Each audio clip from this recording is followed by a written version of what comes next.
Bismillahirrahmanirrahim. Assalamualaikum warahmatullahi wabarakatuh. Alhamdulillahirabbil alamin. Wabihi nasta'in wa ala umuri dunya waddin wa ala alihi wa sahbihi ajmain. Amma ba'du. Adapun pesantren Asy-Syahadah ini satu-satunya pesantren yang ada di Pak Barat sejak awal berdiri kabupaten ini.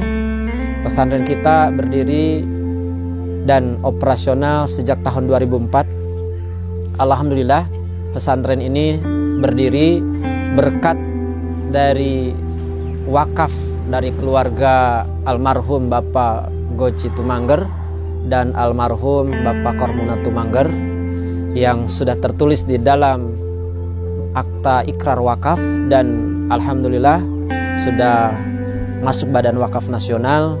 Sejak berdiri pesantren Asy-Syahadah ini tahun 2004, dan pada saat itu pesantren kita hanya dimulai dengan jumlah siswa hanya sekitar 13 orang, yang mana jenjang pendidikan pada saat itu masih setingkat madrasah sanawiyah atau setingkat SMP, serta kegiatan-kegiatan yang lainnya.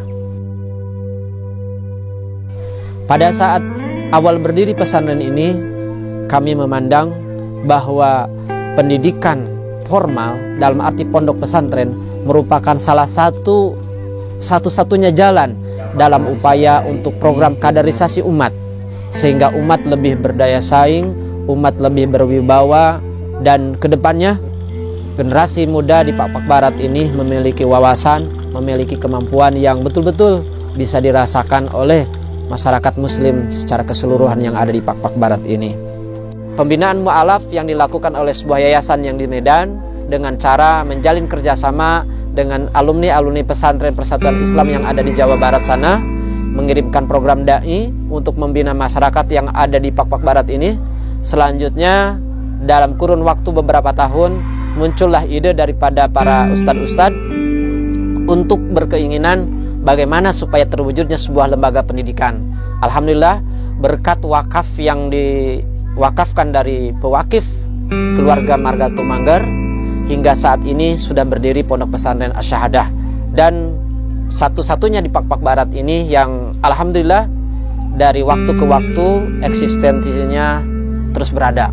Santri kita alhamdulillah kurang lebih 200 santri, mulai pendidikan formal dan non formal bisa kami rasakan, walaupun dengan keterbatasan di tempat kami ini salah satunya sarana dan prasarana yang belum memadai, tapi insya Allah ini menjadi visi ke depan bagi kami, bagaimana pesantren ini, hadir pesantren ini memberikan manfaat bagi lingkungan sekitar pesantren dan Kabupaten Pak Barat umumnya. Dalam hal tantangan untuk keberadaan pondok pesantren, yang awal mulanya pesantren ini terasa terkendala dengan SDM yang kami miliki.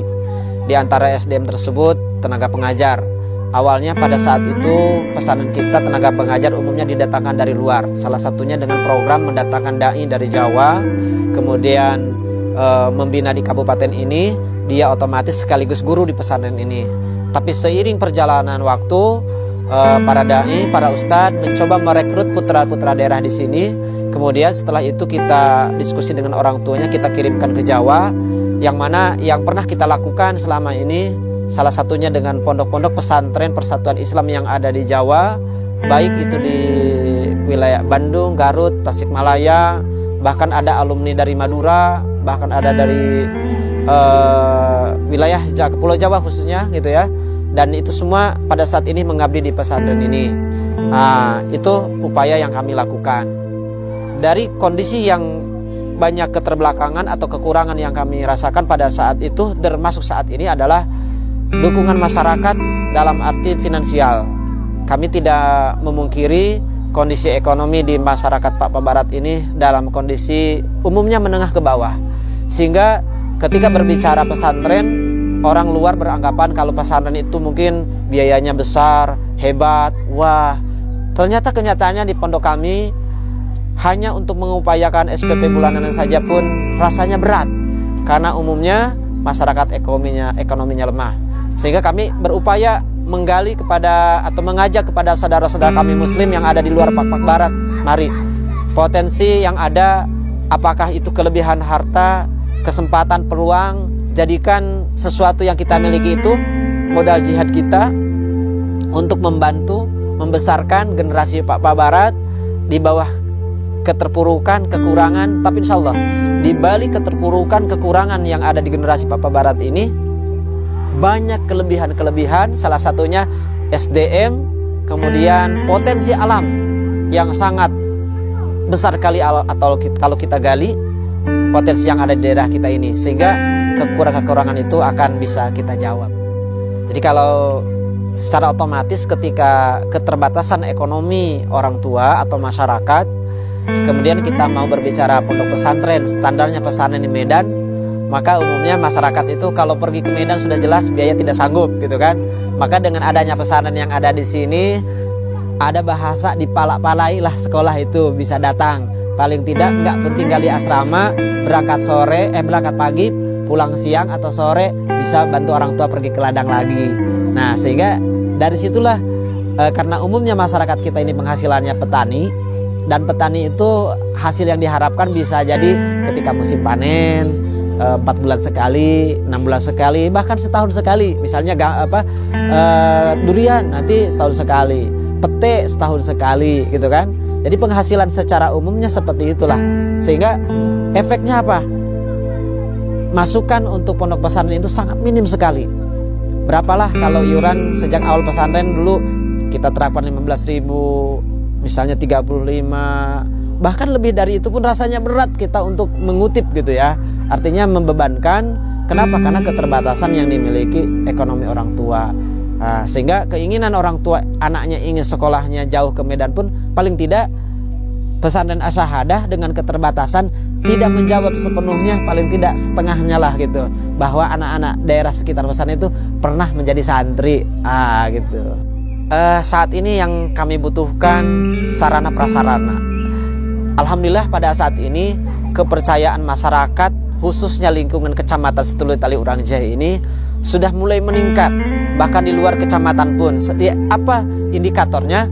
Banyak yang menghubungi, Ustadz, anak saya pengen masuk pesantren Asyahadah, tapi ketika keinginan tersebut banyak sampai kepada kami melihat keterbatasan ruangan kelas yang sangat terbatas, bahkan sarana yang di dalamnya meja dan kursi sangat memprihatinkan.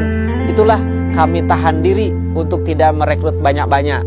Salah satunya pada saat ini kami lagi membuat proyek akhirat, yaitu bangunan masjid. Alhamdulillah saat ini partisipasi warga, terutama para pengendara, dengan target masjid kita ini yang dengan 2 tingkat ini, kami harapkan beberapa tahun ke depan, bahkan tidak nyampe tahun, dan bersegeralah dengan COVID ini gitu ya selesai, dengan harapan masjid yang ada di pesantren ini segera bisa dipakai, dan itu menjadi sarana untuk ruang pertemuan sekaligus tempat ibadah, kegiatan rutinitas 5 waktu bisa dipakai. Begitu juga sarana asrama. Kami sedang membangun asrama di belakang sana. Hanya saja dengan keterbatasan asrama, keterbatasan dana, asrama tersebut yang digunakan untuk santri putra dan putri 1 bulan ini masih berhenti karena keterbatasan dana. Harapannya asrama santri yang selama ini digunakan adalah ruangan kelas, maka kalau asrama tersebut sudah ada, insya Allah ruangan kelas tersebut tidak akan kami gunakan lagi, tapi difungsikan kembali sebagai ruang belajar, dan kita tempatkan santri tersebut di tempatnya. Dan alhamdulillah sarana yang ada untuk memenuhi satuan pendidikan RA, MTS, SMA memang jauh daripada sempurna, tapi untuk saat ini dengan keterbatasan dan ruangan, halaman, lokasi masih cukup.